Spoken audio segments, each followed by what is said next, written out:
Ladies and gentlemen, good evening. Thank you very much. I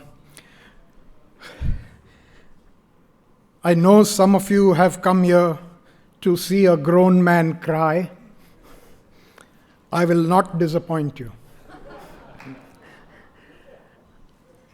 I reckon I was so good one year that even John Singleton got taken in and gave us $1 million. Of course, I have cried since, but he's wised up to me. And he pulled out at the last minute today. Before Greg met me 16 years ago, he was a highly dignified man. Now, let us say that some of my shamelessness has rubbed off on him. On even him. But he's a sterling man, is Greg. The Chappell Foundation is not merely a cause for him. It is a mission.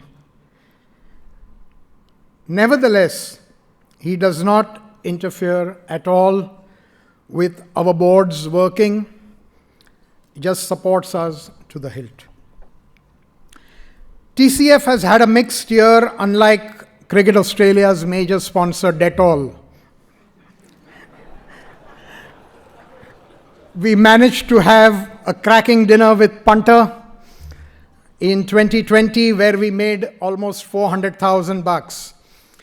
Immediately after that came COVID, and we were only able to have our sports stars sleep out at this fabulous venue on a cold winter night, and made $120,000. And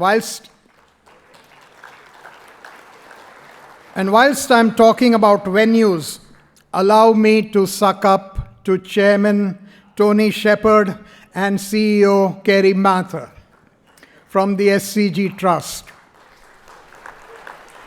I refuse to take the stupid name of Venues New South Wales. We are deeply, deeply grateful for your support all year round. You hear me? Deeply grateful. I will send you a clip of this speech if ever in doubt. Another organization I wish to thank is Cricket Australia. They are amazing supporters and have never said no to many of our outrageous requests. Earl Eddings and Nick Hockley, thank you. You delivered us a fantastic cricket season against great odds. I know what prima donnas Indians can be, but you handled them with great aplomb. Cricket New South Wales also have been our steadfast supporters since day one. On behalf of our board, I express my deepest thanks to John Knox, Chairman of Cricket New South Wales. John, Lee Jamon is a gun CEO. Let me tell you what it is like to chair a charity. Firstly, you must lose all ego. Some of your fellow directors will even take your calls. Only some will, I emphasize, and only some of your calls, not all of them. Usually after you've left 5 messages. Some might even answer imploring, insistent emails within 72 hours if urgent. Or 3 reminders, whichever comes later. But I love them all dearly. Regardless, even if I work them like galley slaves, as per Peter Lawler, what do they look like and what are they really like? When your name is called out, would you please stand and save time? Well, there is Malcolm Knox.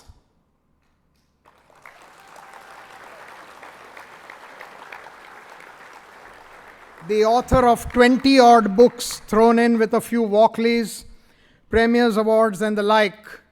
He does not need a bigger cabinet, just a bigger house for all that bling. A solid citizen who is our resident sage and has been in the trenches with me since day one. Peter Alford, formerly of the Australian, is another highly committed, extremely dependable fella with an impressive grasp of detail and enviable doggedness. He is our rock. Peter Lawler of the Oz is our dynamic, creative, free-flowing spirit who comes up with great ideas, such as getting Jimmy Barnes, then punter, and now Tim Payne.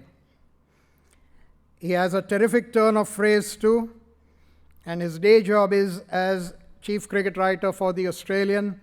He's also their beer editor. Figure it out. And a podcaster, plus a TV star. Then we have the formidable Lynn O'Brien,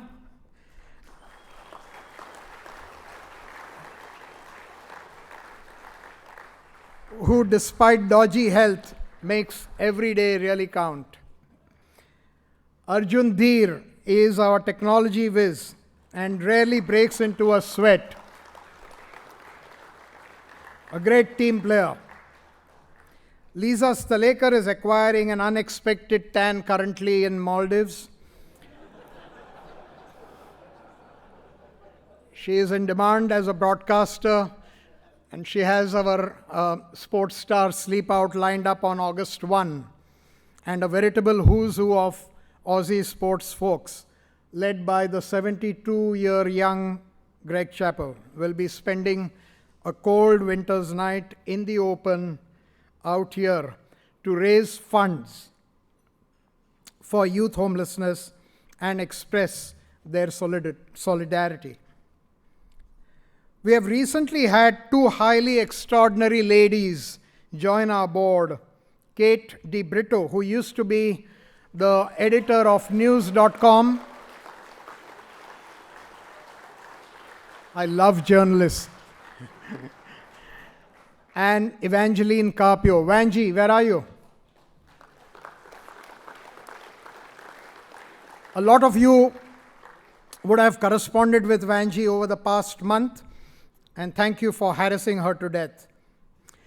She has put in an unimaginable amount of work, uncomplainingly, into this event. We are missing our treasurer, Dhanraj, who last week lost his dad to COVID in India. Very sad. A lot of you have sent me messages asking about my family's safety back in Bombay. Well, they are all cowering in fear, even though they've all had COVID and survived. But my dad didn't 4 months ago. The Indian Prime Minister hasn't addressed a press conference in 7 years, and 1 million Indians dying under his watch isn't going to faze him whilst he's busy changing costumes and playing with peacocks, demonizing Muslims, and spending money which could be used to build 40 Royal North Shore hospitals on a vanity project. But his supporters are like Trump's, a death cult. But I digress.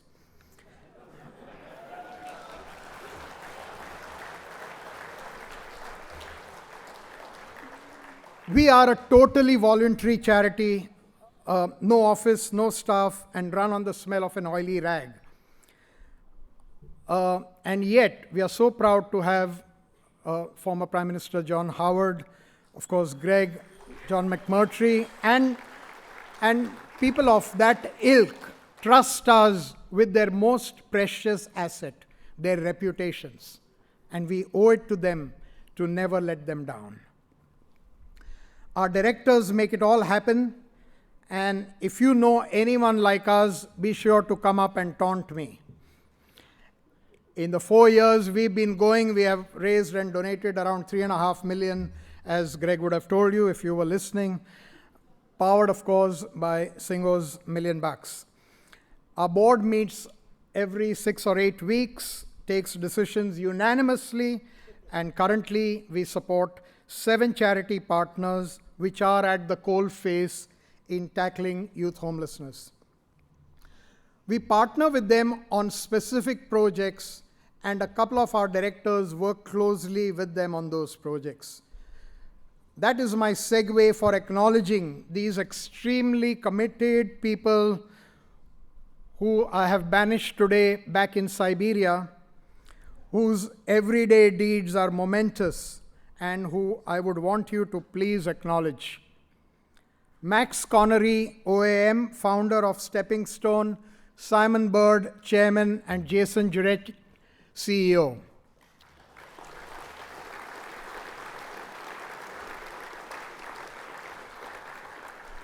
Virginia Howard, chair of Taldumandi.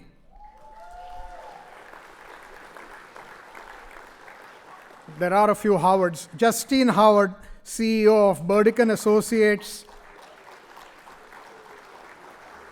Leo Wasserberg, chairman of Ways, and Dr. Terry Sade. The charismatic Bernie Shakeshaft, founder of Backtrack, and Greg Paramore, chairman. They are the real heroes. We merely raise money. They transform lives. Please greet them warmly.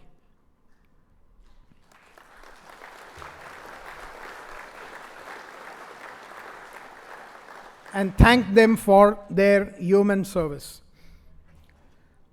Whilst we are on topic, Taldumandi tell me that COVID has impacted young people disproportionately, exacerbating existing issues for young people, including mental ill health, unemployment, family violence, discrimination, and homelessness. It is also forcing some young people to seek support from services for the first times in their lives.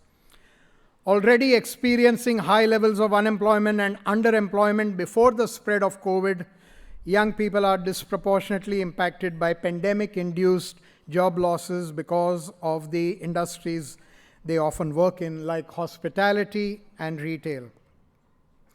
The coronavirus restrictions combined with unemployment and financial stress linked to the pandemic have caused domestic violence cases to spike across the country.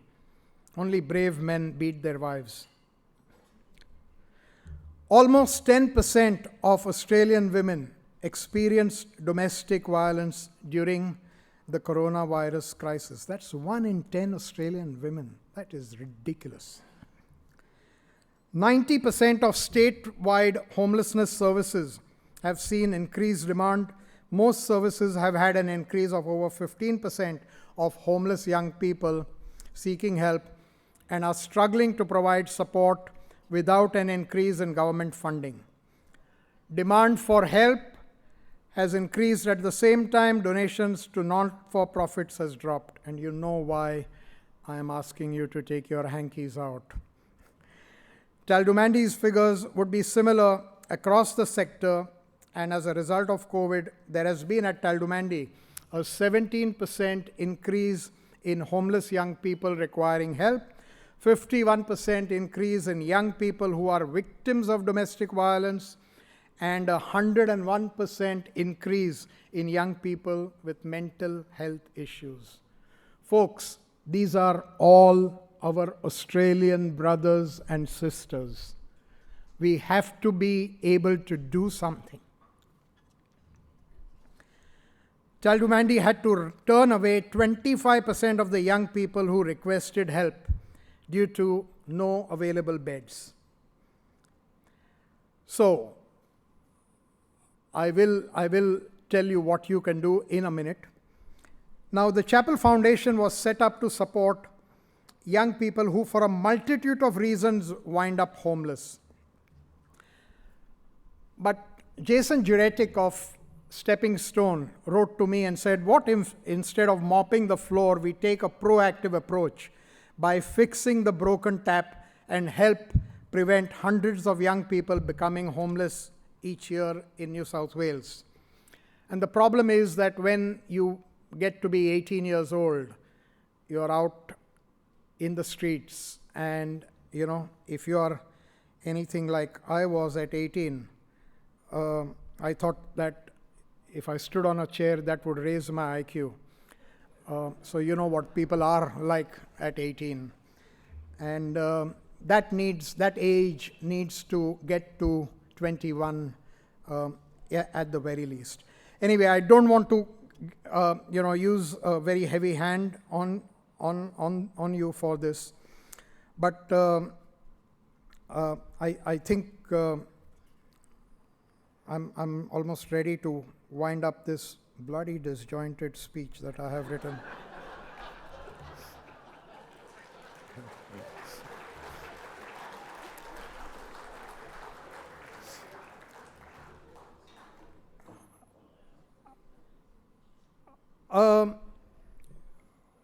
Again, I do apologize to all our partner NGOs for seating them way back in Siberia, but you will no doubt appreciate it because, like Ma Baker, I intend to strip the guys and girls in front of them for your money.